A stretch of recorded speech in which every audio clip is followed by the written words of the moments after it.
បីជាណូនេត្រូវបានប្រើប្រាស់អស់រយៈពេលរាប់ពាន់ឆ្នាំនៅក្នុងប្រទេសប៉ូលីនេស៊ីបារាំងក៏ដោយតែគ្រាន់តែជាយុគសម័យចុងក្រោយនេះប៉ុណ្ណោះដែលវាត្រូវបានផ្ដល់ជូនដល់អ្នកប្រើប្រាស់នៅគ្រប់ទីកន្លែង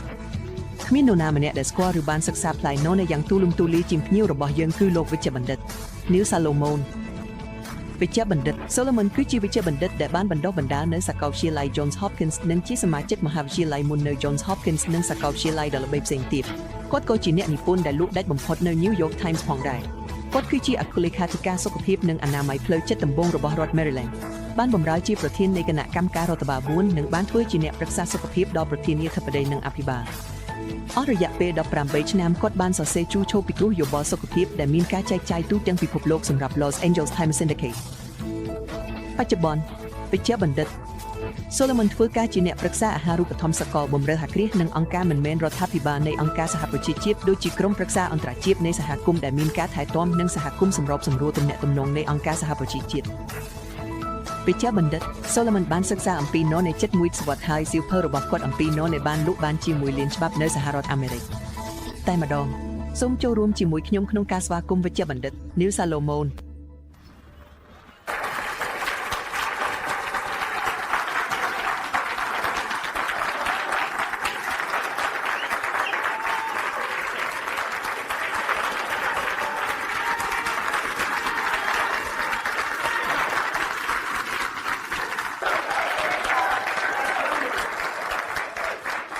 អរគុណច្រើនណាស់វិជាការមានសេចក្តីរីករាយក្នុងការមកនៅទីនេះអ្នកគឺជាក្រុមមនុស្សស្រស់ស្អាតអ្នកពិតជាក្រុមមនុស្សស្រស់ស្អាតហើយជាមួយគ្នាយើងនឹងសិក្សាអំពីព័ត៌មានដែលនឹងធ្វើឲ្យមនុស្សជាច្រើនស្រស់ស្អាតសុខភាពល្អនិងស្រស់ស្អាតខ្ញុំនឹងចាប់ផ្ដើមសន្និសីទនេះដោយ21មូលហេតុដែលអ្នកគួរតែផឹកណូនេរាល់ថ្ងៃវាអាចមាន221មូលហេតុប៉ុន្តែខ្ញុំបានជ្រើសរើស21ដែលខ្ញុំគិតថានៅពេលនេះអាចមានន័យមួយចំនួនដោយសារតែពួកវាជាមូលហេតុដែលមនុស្សប្រាប់ខ្ញុំថាពួកគេផឹកណូនេយ៉ាងហោចណាស់ក្នុង21មូលហេតុដែលត្រូវផឹកណូនេរាល់ថ្ងៃគឺដើម្បីព្យាយាមការពារឬប្រសិនបើអ្នកមានជំងឺដូចខាងក្រោមនេះជួយបន្ថយរោគសញ្ញារបស់អ្នកមហារីកជំងឺបេះដូងដាច់សរសៃឈាមខួរក្បាលជំងឺទឹកនោមផ្អែមជំងឺធំ4យ៉ាងដែលមនុស្សដែលបាននិយាយជាមួយខ្ញុំបាននិយាយនឹងទិន្នន័យដែលខ្ញុំមានហើយមានរឿងមួយដែលខ្ញុំបានរកឃើញថាមានភាពស្របគ្នាស្ត្រីគឺជាអ្នកបង្កស្ត្រីបានធ្លាក់ចុះលក្ខខណ្ឌទាំងអស់ដែលជួយការពារបុគ្គលទាំងនោះមនុស្សមួយចំនួនបានឡើងវិញបានត្រឡប់មកវិញហើយបានធ្វើបានល្អមនុស្សផ្សេងទៀតមិនបានប៉ុន្តែវាហាក់ដូចជាជនជាតិហៃទីនៅយូដៃមួយចំនួនបានជួយមនុស្សភាគច្រើនណូនេគឺជាអ្វីយ៉ាងណាក៏ដោយអ្នកទាំងអស់គ្នាដឹងថាណូនេគឺជាអ្វីអ្នកអាចមើលឃើញវានៅលើអេក្រង់នៅជ្រុងខាងឆ្វេងដូចដែលអ្នកដឹងវាពិតជាអ្វីដែរផ្លែដែលមានក្លិនមិនល្អវាមានរសជាតិអាក្រក់ជាងនេះខ្ញុំមិនដែលចង់ផឹកវាទេខ្ញុំមិនដែលចង់ផឹកទឹកផ្លែណូនេដូចដែលវាដើមណូនេផ្ដល់មកទេខ្ញុំមិនអាចទ្រាំបានទេប៉ុន្តែនោះជាអ្វីដែលណូនេប៉ុន្តែហេតុផលដែលពួកគេអាចទ្រាំបាននោះគឺវាជួយពួកគេដូច្នេះមនុស្សនៅតំបន់អាស៊ីអាគ្នេយ៍និងតំបន់ឆ្នេរសមុទ្រប៉ាស៊ីហ្វិកនិងតំបន់រឹមប៉ាស៊ីហ្វិកពួកគេមានអារម្មណ៍ថាណូនេជួយពួកគេហើយពួកគេបានបន្តបញ្ជូនវាទៅជំនាន់មួយទៅជំនាន់មួយហើយវាជាហេតុផលដែលរសជាតិអាក្រក់នោះមិនបានរារាំងពួកគេពីការទទួលយកវាទេព្រោះពួកគេនៅសុខភាពល្អតាមដានវាមកពី Polynesia ដែលជាកន្លែងដែលមនុស្សទាំងនេះរស់នៅអ្នកអាចរកឃើញថាវាមានប្រភពមកពីឥណ្ឌាអាយុ6,000 ឆ្នាំមុនហើយនៅទីនោះវាត្រូវបានគេស្គាល់ព្រោះវាបង្កើនអាយុជីវិតប៉ុន្តែមិនត្រឹមតែបង្កើនអាយុជីវិតប៉ុណ្ណោះវាក៏បង្កើនគុណភាពជីវិតសម្រាប់ប្រជាជននៃប្រទេសនោះផងដែរវាមិនត្រឹមតែធ្វើឲ្យមនុស្សរស់នៅយូរដែលពួកគេជឿថាយូរទេប៉ុន្តែពួកគេរស់នៅយូរជាងមុនដោយមានសុខភាពល្អហើយនោះគឺជាឈ្មោះនៃហ្គេម ឈ្មោះនៃเกมគឺរស់នៅដោយមានសុខភាពល្អព្រោះប្រសិនបើអ្នករស់នៅយូរប៉ុន្តែមិនមានសុខភាពល្អនោះគឺមិនល្អទេហើយប្រសិនបើអ្នកទៅមើលអត្ថបទសំស្ក្រឹតអ្នកនឹងឃើញនៅក្នុងអត្ថបទនោះមានការដកស្រង់លក្ខណៈពិសេសដ៏អស្ចារ្យនិងមានសុខភាពល្អនោះនេះវាមានលក្ខណៈពិសេសដ៏អស្ចារ្យនិងមានសុខភាពល្អទឹកផ្លែនោះនេះអាចជួយការពារនិងការពារការកើតមហារីកមានការស្រាវជ្រាវបានធ្វើឡើងលើនោះនេះហើយការស្រាវជ្រាវបង្ហាញថាវាអាចការពារនិងការពារការកើតមហារីកបន្ទាប់មកលោកវិជ្ជបណ្ឌិតម៉ៃអងយេងវងមកពីសាលាវិទ្យាសាស្ត្រនៃសាកលវិទ្យាល័យ Illinois ចាប់ផ្ដើមសិក្សាអំពីនោះនេះសួរថាអ្នកកំពុងធ្វើអ្វីឆ្លើយថាកំពុងធ្វើការស្រាវជ្រាវអំពីមហារីកខ្ញុំបានសួរថាតើអ្នកធ្វើការស្រាវជ្រាវរបៀបណានាងបានឆ្លើយថាអញ្ចឹងហើយខ្ញុំមានសត្វហើយខ្ញុំផ្ដល់មហារីកឲ្យពោវាបន្ទាប់មកខ្ញុំផ្ដល់ថ្នាំផ្សេងដើម្បីមើលថាតើថ្នាំណាខ្លះអាចបន្ថយមហារីកនិងថ្នាំណាខ្លះអាចអនុញ្ញាតឲ្យសត្វរស់បានយូរជាងមុនខ្ញុំបាននិយាយថាខ្ញុំមានគំនិតល្អមួយដាក់នោះនេះបន្តិចគ្រាន់តែដាក់នោះនេះបន្តិចនាងនិយាយខ្ញុំមិនអាចធ្វើបែបនោះខ្ញុំសួរថាហេតុអ្វីមិនបានតើអ្នកប្រើការត្រួតពិនិត្យនាងឆ្លើយខ្ញុំបាននិយាយថាប្រើជាការគ្រប់គ្រងប្រើជាការត្រួតពិនិត្យរូបមន្តថ្នាំคล้ายមើលថាតើមានអ្វីកើតឡើងនាងបានធ្វើវាហើយអ្នកដឹងទេថានាងបានរកឃើញអ្វីវាជួយដូចជាថ្នាំខ្ញុំអាចពន្យល់អំពីការងារទាំងអស់ដែលបានធ្វើលើសត្វប៉ុន្តែវាអាចសង្ខេបបានល្អជាងគេពេជ្ជបណ្ឌិត Harusumi Kim នាងមានកណ្ដុរចំនួន15នាងបានផ្ដល់ជំងឺមហារីកដែលខ្ញុំបាននិយាយទៅកាន់ពួកវាទាំងអស់នាងមិនបានផ្ដល់នរទៅកណ្ដុរទាំងនោះទេនៅចុងបញ្ចប់នៃ15មួយថ្ងៃកណ្ដុរទាំងអស់ស្លាប់100នៃពួកវាស្លាប់នាងមានក្រុមមួយផ្សេងទៀតនៅពេលដូចគ្នា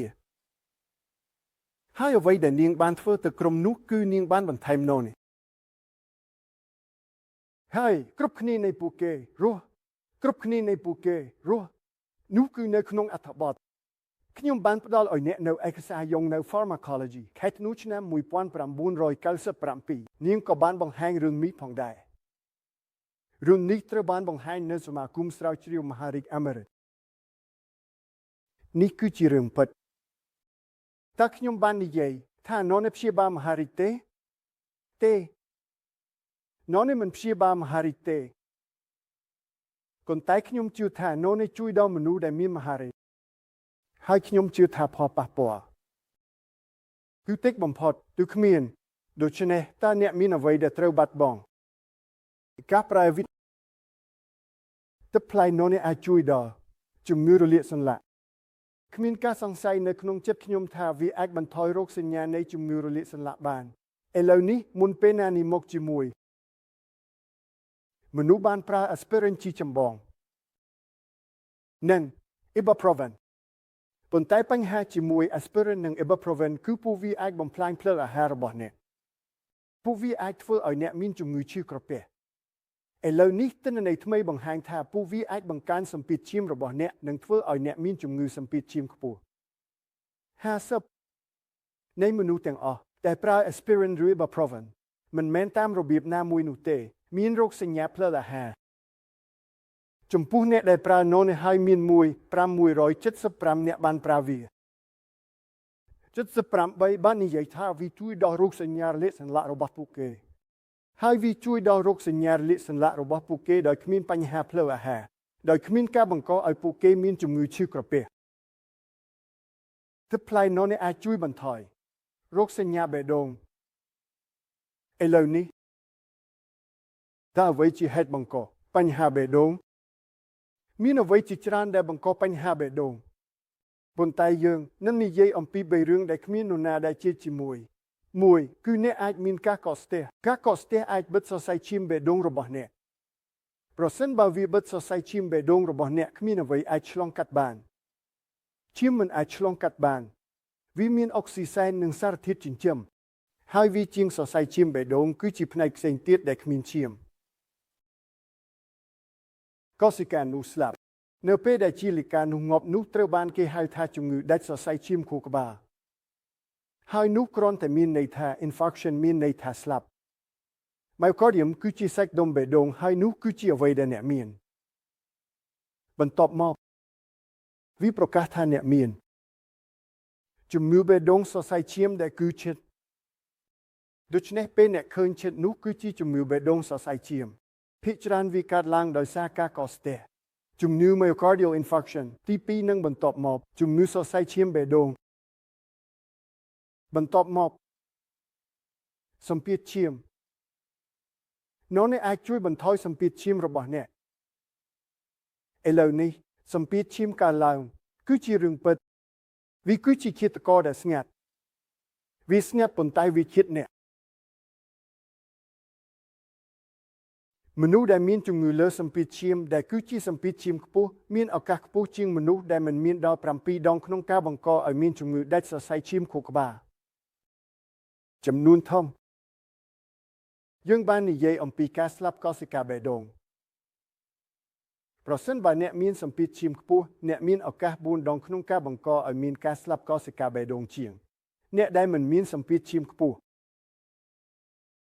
ហើយចូលចាំថាខ្ញុំបានប្រាប់អ្នកអំពីមនុស្សដែលមានការស្លាប់កោសិកាបេះដូងពួកគេបន្ទាប់មកមានជំងឺសរសៃឈាមបេះដូងនិងពួកគេមានជំងឺបេះដូង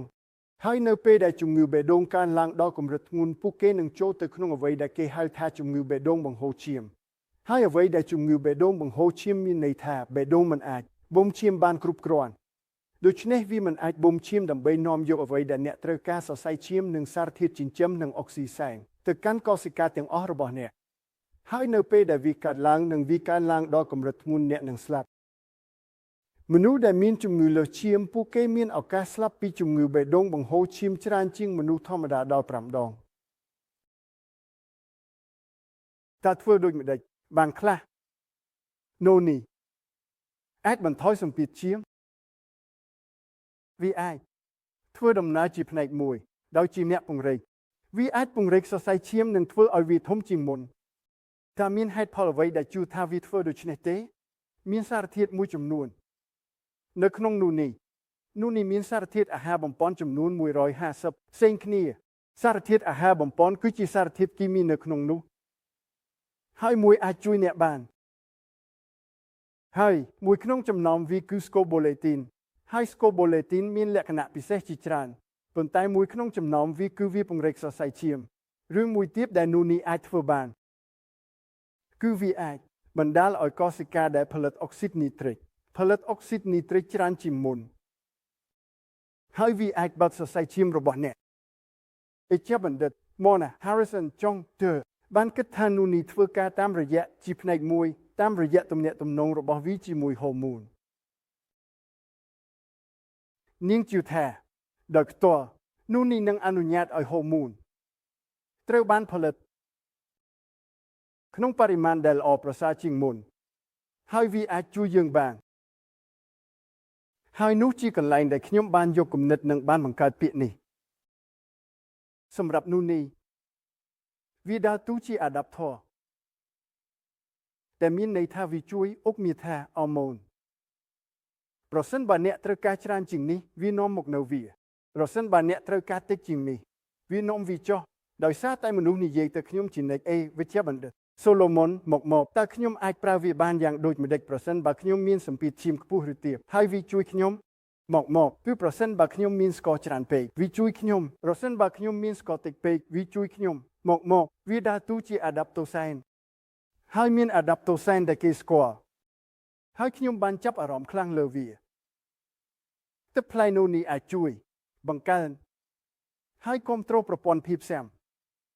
ខ្ញុំបានមើលមនុស្សដែលខ្ញុំបានស្ទង់មិត្តហើយខ្ញុំបាននិយាយថាតើអ្នកត្រូវបានជួយដោយបន្ថយរោគសញ្ញាពីបញ្ហាប្រព័ន្ធភាពស៊ាំហើយក្នុងចំណោម700នាក់77បាននិយាយថាបាត់ចាស់នោះនេះបានជួយបន្ថយរោគសញ្ញាដែលបណ្ដាលមកពីប្រព័ន្ធភាពស៊ាំដែលបានបន្ថយអនុញ្ញាតឲ្យខ្ញុំប្រាប់អ្នកអ្វីមួយ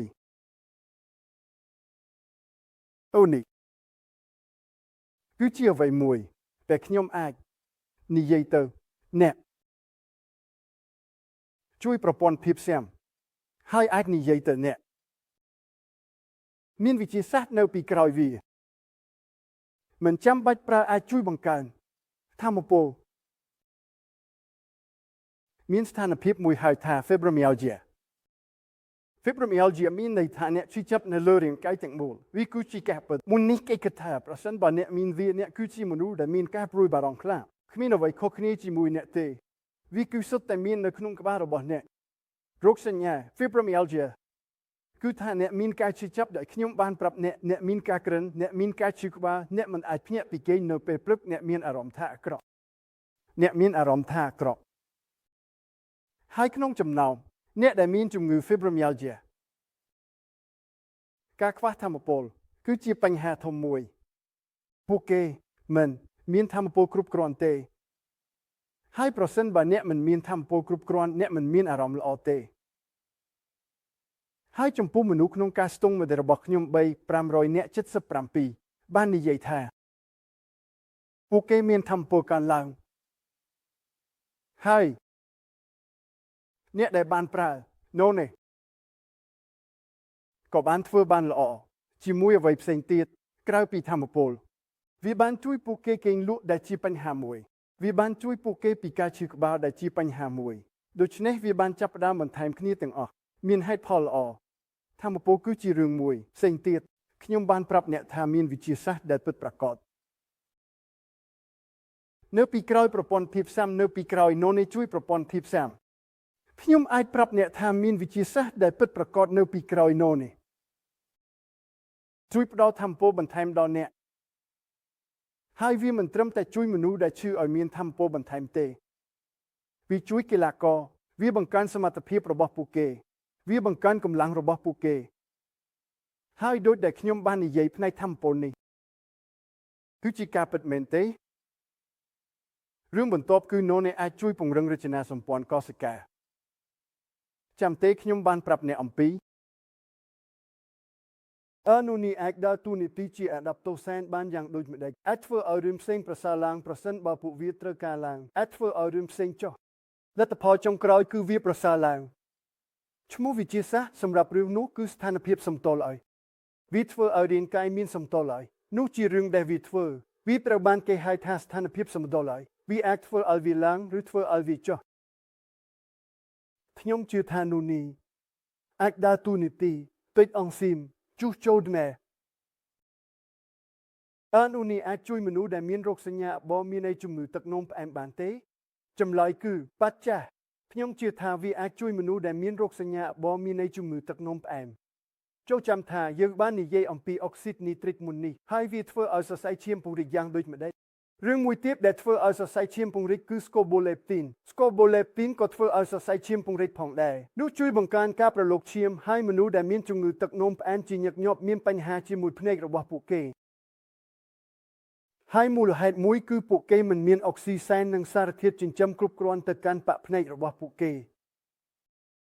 ហើយម្ដងទៀត scopolamine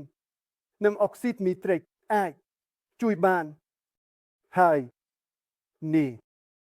ឲ្យប្រយោលអាចជួយវាបានហើយដូច្នេះរាងកាយអាចជួយព្យាបាលខ្លួនឯងក្នុងចំណោមមនុស្សដែលមានជំងឺទឹកនោមផ្អែម570នាក់ក្នុងការវះកាត់មនុស្សក្នុងការស្ទង់មិត្ត82បាននិយាយថានេះជួយពួកគេទឹកផ្លែនេះអាចជួយបន្ថយរោគសញ្ញាអាស្មាមនុស្សអាមេរិក17លាននាក់មានជំងឺអាស្មាវាគឺជាការដកដង្ហើមលំបាកដែលខ្ញុំបានប្រាប់អ្នកវាជាជំងឺរ៉ាំរ៉ៃពេលអ្នកមានវាប៉ុន្តែអ្នកអាចជួយជាមួយរោគសញ្ញាហើយអ្វីដែលអ្នកចង់ធ្វើគឺជួយឲ្យខ្យល់ចេញម្ដងទៀត Mona Harrison បាននិយាយជាមួយខ្ញុំអ្នកដឹងពេលនេះខ្ញុំជឿថាពីមនុស្សដែលខ្ញុំបានឃើញនោះនេះបង្កើនខ្យល់ដែលឆ្លងកាត់ប្រងព្យួរដែលចូលទៅក្នុងសួតទាំងនោះគឺជាដងខ្យល់ដែលចូលទៅក្នុងសួតហើយវាត្រូវបានរឹតបន្តឹងនៅពេលអ្នកមានជំងឺអាស្មាដូច្នេះខ្ញុំជឿថាវាជាការពិតទឹកផ្លែនេះអាចជួយបន្ថយរោគសញ្ញាអស់កម្លាំងចិត្តបញ្ហាគឺថាជាច្រើនឆ្នាំមកហើយមនុស្សនិយាយថាវាស្ថិតនៅក្នុងក្បាលអ្នកទាំងអស់គេត្រូវហើយស្ថិតនៅក្នុងក្បាលអ្នកមានអ្វីមួយ សារធាតុគីមីក្នុងក្បាលរបស់ពួកគេត្រូវបានបំផ្លាញពិតជាមានអ្វីមួយខុសក្នុងក្បាលរបស់ពួកគេហើយពួកគេនិយាយថាអ្នកអាចដកខ្លួនចេញពីអស់កម្លាំងចិត្តគ្រាន់តែប្រាប់ខ្លួនអ្នកថាអ្នកនឹងមិនអស់កម្លាំងចិត្តវាជាការលេងសើចអ្នកអាចនិយាយពេញមួយថ្ងៃថាអ្នកនឹងមិនអស់កម្លាំងចិត្តហើយពេញមួយយប់ហើយអ្នកនៅតែអស់កម្លាំងចិត្តដោយសារសារធាតុគីមីត្រូវបានបំផ្លាញឥឡូវនេះមានថ្នាំជាច្រើននៅថ្ងៃនេះដែលល្អសម្រាប់ជួយអស់កម្លាំងចិត្តភាគច្រើនមានផលប៉ះពាល់នោះនេះអាចជួយអស់កម្លាំងចិត្តបានហើយផ្លែនេះអាចជួយអស់កម្លាំងចិត្តបានទោះបីជាអ្នកកំពុងប្រើថ្នាំប្រឆាំងអស់កម្លាំងចិត្តក៏ដោយអ្នកប្រើថ្នាំប្រឆាំងអស់កម្លាំងចិត្តហើយអ្នកបន្ថែមផ្លែនេះទៅក្នុងការប្រើប្រាស់របស់អ្នកហើយអ្នកធ្វើការជាមួយអ្នកប្រឹក្សាសុខភាពផ្លូវចិត្តឬវេជ្ជបណ្ឌិតរបស់អ្នកមានឱកាសល្អដែលអ្នកអាចបន្ថយមាត្រាដែលអ្នកកំពុងប្រើអ្នកមិនអាចបញ្ឈប់វាបានទេវាជារឿងអាក្រក់បំផុតដែលអ្នកអាចធ្វើបានព្រោះអ្នកបញ្ឈប់វាហើយអ្នកកាន់តែអាក្រក់ប៉ុន្តែវេជ្ជបណ្ឌិតអាចមើលឃើញថាអ្នកកាន់តែប្រសើរគាត់អាចមើលឃើញថាមានផលប៉ះពាល់តិចជាងព្រោះនៅពេលអ្នកប្រើថ្នាំតិចអ្នកនឹងមានផលប៉ះពាល់តិចពីថ្នាំហើយនោះនេះអាចជួយអ្នកបន្ថយមាត្រានោះហើយនោះនេះអាចជួយអ្នកក្នុងចំណោមមនុស្ស500នាក់មាន80បាននិយាយថាពួកគេមានអារម្មណ៍ថាអស់កង្វល់ទឹកជាងមុនទឹកផ្លែនោះនេះអាចជួយបន្ថយការឈឺចាប់នោះនេះអាចបន្ថយការឈឺចាប់ហើយក្នុងនោះនេះមានសារធាតុទ្រូបែនដែលជាប្រេងដែលមាននៅក្នុងនោះនេះហើយពួកវាអាចចូលរួមក្នុងការសំយោគនឹងការស្ដារខ្សែឡើងវិញឥឡូវនេះ synergistic គឺមានន័យថាវាដំណើរការជាមួយគ្នាដៃក្នុងដៃនោះនេះអាចធ្វើការជាមួយ serotonin protein amino acid អង់ស៊ីមវីតាមីនសារធាតុរ៉ែហើយវាធ្វើបែបនេះដោយមានប្រយោជន៍នេះប៉ះពាល់លើពួកវាដើម្បីឃើញថាពួកវាជួយធ្វើការឲ្យប្រសើរឡើងហើយវាជួយពួកវាឲ្យចូលទៅក្នុងស្ថានភាពសម្តុល្យហើយវាជួយពួកវាជាមួយបាតុភូតបដូរតាមបំណងដែលខ្ញុំបានប្រាប់អ្នកនៅពេលដែលនិយាយអំពីការឈឺចាប់មួយក្នុងចំណោមចំនួនខ្ពស់បំផុតដែលខ្ញុំបានរកឃើញដើម្បីជួយមនុស្សគឺនោះនេះជួយការឈឺចាប់ក្នុង87នៃករណីហើយមានមនុស្ស900នាក់ដែលបាននិយាយអំពីអ្វីនោះចំនួនខ្ពស់នៅក្នុង80បាននិយាយថាវាជួយពួកគេជាមួយនឹងការឈឺចាប់នោះនេះអាចជួយក្នុងការបាត់បង់ទម្ងន់ឥឡូវនេះនោះនេះអាចជួយក្នុងការបាត់បង់ទម្ងន់មិនមែនដោយខ្លួនវាដោយឡែកទេប៉ុន្តែវាជាផ្នែកមួយនៃកម្មវិធីគ្រប់គ្រងការបាត់បង់ទម្ងន់ទូលំទូលាយអ្នកចង់បានអាហារអ្នកចង់បានការហាត់ប្រាណអ្នកចង់បានការផ្លាស់ប្ដូរប្រព្រឹត្តការហើយអ្នកចង់បានការបន្ថែមអាហារូបត្ថម្ភនោះនេះដូច្នេះវាសំស្របជាមួយលក្ខណៈនោះឥឡូវនេះវាជាការពិតថាស្ត្រីដែលមានអាយុជាង40មានបញ្ហាពិសេសជាមួយនឹងទម្ងន់របស់ពួកគេផ្នែកមួយនៃវាកើតឡើងដោយសារហូម៉ូនវាកើតឡើងដោយសារខ្លាញ់នៅក្នុងរាងកាយវាកើតឡើងដោយសារអ្វីប៉ុន្តែចំនួន500នាក់ដែលបានប្រើនោះនេះ70បាននិយាយថាវាជួយពួកគេមូលហេតុមួយទៀតក្នុងការប្រើនោះនេះគឺនោះនេះអាចជួយក្នុងការបញ្ជៀសបញ្ហាអារម្មណ៍តានតឹងការខ្វះការយកចិត្តទុកដាក់និងជំងឺធ្វើសកម្មភាពខ្លាំងជាពិសេសនៅកុមារប៉ុន្តែក៏មាននៅមនុស្សពេញវ័យផងដែរប្រហែល10នៃប្រជាជនឥឡូវនេះមានអូសញ្ញានេះវាពិបាកក្នុងការផ្ដោតអារម្មណ៍អ្នកមានអារម្មណ៍មិនស្ងប់ស្ងាត់អ្នកមានអារម្មណ៍ខឹងប៉ុន្តែវាជារឿងពិតវាជារឿងពិតវាត្រូវបានគេគិតថាជាជំងឺប្រព័ន្ធប្រសាទខ្ញុំមិនប្រកាសថាវាជាជំងឺទេខ្ញុំមិនប្រកាសថាវាជាជំងឺទេប៉ុន្តែវានៅតែជាបាតុភូតពិតមួយខ្ញុំមិនជឿថាអ្នកអាចដោះស្រាយរឿងនេះដោយថ្នាំទេ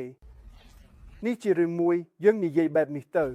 ខ្ញុំមិនគិតថាភាគច្រើននៃពេលវេលាអ្នកដោះស្រាយវាដោយថ្នាំទេខ្ញុំគិតថាថ្នាំគឺជារឿងចុងក្រោយដែលអ្នកចង់ធ្វើដើម្បីដោះស្រាយរឿងនេះដោយសារថ្នាំតែដោះស្រាយវាមានរោគសញ្ញាផ្ទាល់ខ្លួនផលប៉ះពាល់ផ្នែកខាងក្រៅផ្ទាល់ខ្លួនបញ្ហាផ្ទាល់ខ្លួនខ្ញុំជឿថានោះនេះអាចជួយកុមារនិងមនុស្សពេញវ័យជាមួយបញ្ហាអត់អំណត់នេះហើយក្នុងចំណោមមនុស្ស500នាក់73បាននិយាយថាពួកគេត្រូវបានជួយមួយចំនួនThe plan នោះនេះអាចជួយបន្ថយការឈឺក្បាលមីក្រែន ម្ដងទៀតតើអ្វីអាចធ្វើវាការប៉ះពាល់រវាង serotonin nitric oxide និងប្រហែលជាការកើនឡើងនៃឧបករណ៍ទទួលរបស់ពួកវាដែលពួកវាអាចចុះដើម្បីជួយនោះអ្នកអាចជួយជាមួយនឹងការញៀនផ្សេងទាំងអស់នេះមនុស្សមួយចំនួនត្រូវបានជួយដោយនោះនេះតើវាធ្វើដូចម្ដេចខ្ញុំគិតថាវាជួយជាមួយឧបករណ៍ទទួលខ្ញុំគិតថាវារុញចេញមួយចំនួនកូកាអ៊ីនដែលនៅលើឧបករណ៍ទទួលនិងរបស់ផ្សេងដូច្នេះ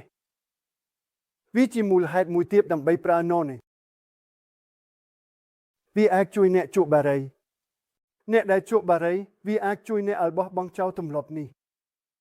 40ជាក់ស្ដែង400,000ករណីស្លាប់ជារៀងរាល់ឆ្នាំមកពីបារីវាត្រូវបានគណនាថាសម្រាប់បារីមួយដើមដែលអ្នកជក់អ្នកបាត់បង់14នាទីនៃជីវិតនឹងវាជាតួលេខតែពិបាកវាជាមធ្យមភាពប៉ុន្តែវានៅតែពិបាកដូច្នេះវាជារឿងពិបាកមួយវាហាក់ដូចជាអ្នកទទួលនីកូទីនកាន់នីកូទីនហើយវាជាអ្វីដែលធ្វើឲ្យអ្នកមានការចង់ខ្ញុំនឹងប្រាប់អ្នកអ្វីមួយដែលខ្ញុំបានគិតឡើងមនុស្ស876នាក់ដែលយើងបានស្ទង់មកក្នុងចំណោមមនុស្សទាំងនោះ56បាននិយាយថាពួកគេត្រូវបានជួយដើម្បីបោះបង់ទម្លាប់នេះភាគច្រើននៃពួកគេនៅពេលនោះហើយវាជាពេលដំបូងក្នុងការលេងនេះបាននិយាយមកខ្ញុំថាមិនត្រឹមតែពួកគេផឹកនោះនេះប៉ុណ្ណោះទេប៉ុន្តែពួកគេបានយកវាហើយដាក់វានៅក្នុងមាត់របស់ពួកគេហើយពួកគេបានបង្វិលវាចុះឡើងរយៈពេល3នាទី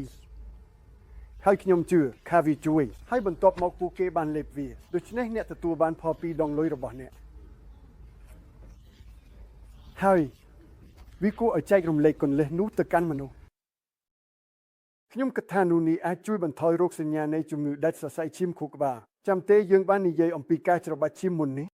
យើងនិយាយការច្របាច់ឈាមនៅក្នុងខួរក្បាលជំងឺដាច់សរសៃឈាមខួរក្បាលការច្របាច់ឈាមដូចគ្នាអាចកើតឡើងសម្រាប់បេះដូងសម្រាប់ជំងឺដាច់សរសៃឈាមខួរក្បាលជំងឺដាច់សរសៃឈាមខួរក្បាលមានន័យខួរក្បាលប៉ះពាល់បេះដូងប៉ះពាល់អ្នកអាចមានការច្របាច់ឈាមវាមានន័យថាអ្នកបង្កើតការច្របាច់ឈាមផ្សេងទៀតក្នុងរាងកាយអ្នកវាអាចកើតឡើង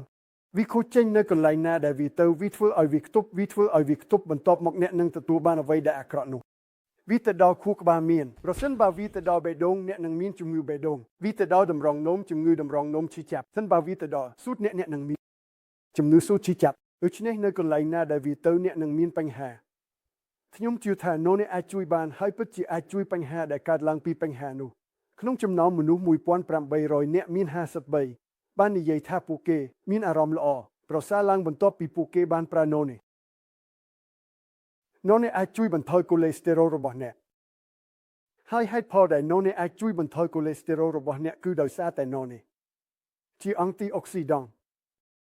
វាជាអង់ទីអុកស៊ីដង់ដែលមានឥទ្ធិពលខ្លាំងបំផុតមួយដែលគេស្គាល់នៅថ្ងៃនេះខ្ញុំជឿថាព្រោះកូលេស្តេរ៉ុលល្អទៅជាកូលេស្តេរ៉ុលអាក្រក់តាមរយៈការបំផ្លាញដោយអុកស៊ីដង់ហើយនោះនេះតាមរយៈអង់ទីអុកស៊ីដង់អាចការពារការបំផ្លាញដោយអុកស៊ីដង់ជាច្រើនអាចការពារបានអ្នកមានកម្រិតខ្ពស់លីបូប្រូតេអ៊ីនដែលមានដង់ស៊ីតេទាបដូច្នេះវាអាចដើរតួជាអ្នកការពារដូច្នេះចូលចងចាំថាមានវិទ្យាសាស្ត្រនៅពីក្រោយអង់ទីអុកស៊ីដង់នោះនេះអាចជួយបានបង្កើនការចងចាំប្រសិនបើអ្នកមានបញ្ហាដោយសារការបាត់បង់ការចងចាំមុនអាយុ70ហើយវាពិតជាខ្លាំងណាស់នឹងប្រាប់អ្នកថាអ្វីខ្លាំងប្រសិនបើអ្នកមិនអាចចងចាំបានថាអ្នកដាក់ឡាននៅណាដាក់កូនសោឡាននៅណានោះមិនមែនជារឿងខ្លាំងណាស់ទេប៉ុន្តែអនុញ្ញាតឲ្យខ្ញុំប្រាប់អ្នកថាអ្វីដែលខ្លាំងណាស់ប្រសិនបើអ្នកភ្លេចថាអ្នកមានឡាននោះជារឿងខ្លាំងណាស់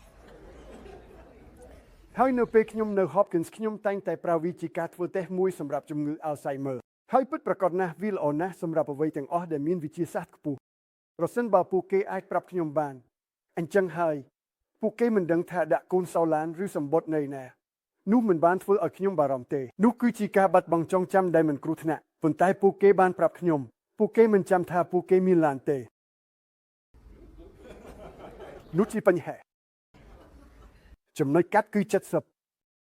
ឥឡូវនេះបន្ទាប់ពីអាយុ70នោះជាពេលដែលជំងឺ Alzheimer ឡើងខ្ពស់